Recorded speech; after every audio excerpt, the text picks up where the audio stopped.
House is expected to vote on new legislation to avert a government shutdown this week. The continuing resolution includes more than $200 million in additional funding for the Secret Service, a bipartisan priority after two apparent assassination attempts on former President Trump.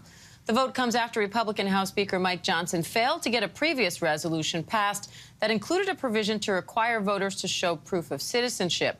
Let's bring in ABC News contributing political correspondent Rachel Bade on Capitol Hill for more. Rachel, what more can you tell us about what's in this new resolution and what didn't make it in?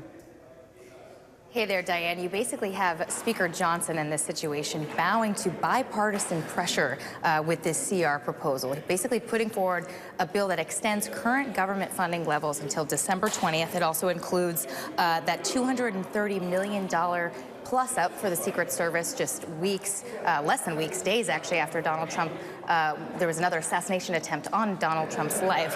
The interesting thing, though, is what is actually not in this bill. You mentioned this voting proposal that Republicans had been pushing. Donald Trump himself had gotten on a soapbox saying that Republicans need to pass this bill that requires proof of ID for people to vote, basically to show that you're a citizen. But Speaker Johnson actually relented on that because he couldn't get his own party to actually back that in the House.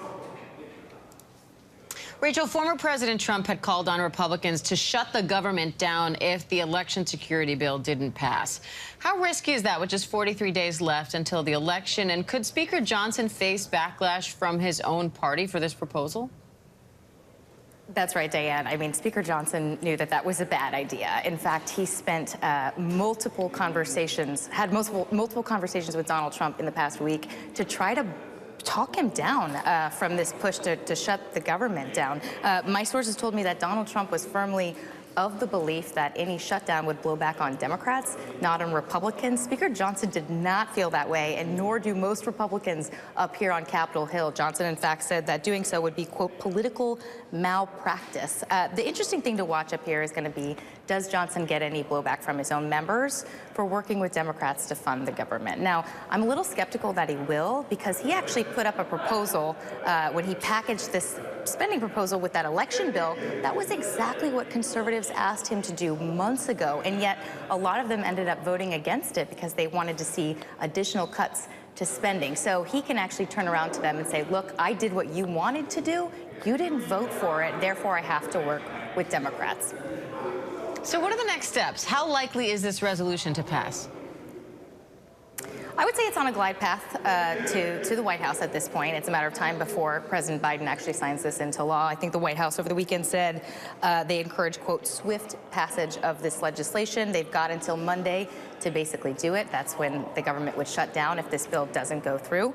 But I think the real question now, Diane, is, what does this set up for the winter, the post-election period? This deadline comes basically the Friday before a multiple weeks long congressional recess for the holidays. Lawmakers have until this day to try to pass a whole bunch of spending for the upcoming year, and there's a huge divide actually on where they are. About $75 billion worth of divisions between the House Republicans and Democrats in the Senate. And this is all going to come in this post-election period where you could see legal challenges about who actually won the election. There's going to be ugly leadership battles up here on Capitol Hill. Who's going to replace Mitch McConnell?